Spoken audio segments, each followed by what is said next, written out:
سلام و درود دوستان، خوب هستید؟ بخیر هستین؟ امیدوارم که جور صحتمند باشید، همیشه خوش باشین، شاد باشین. امروز اومدم قصد ماهی گرفتن، شکار کردن ماهی کردیم. اینم تور است یا باشه که تور دیم در نام خود که چه رقم ماهی میه که بیچنه میدونه.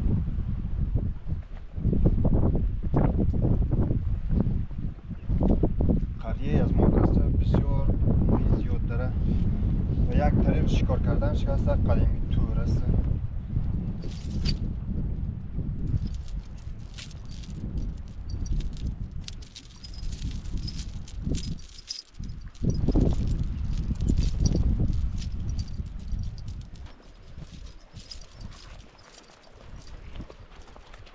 جای دم چرخوی فرتم خوب ماهی زیاد بیره دنبال خود من به طور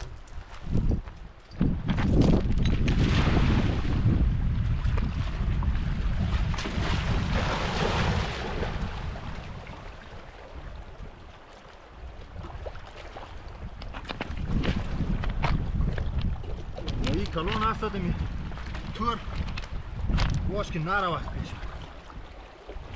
دیگاش رفت خیر هستم یک طور نروه بسیار ماهی خوبیش هست. این ماهی ها که است شیر است بسیار مزه داره، وقتی پخته کنی بسیار از ماهی سیر نمونده. خلاصه از کل ماهی های فارمی این دریا ماهیش مزه دار است.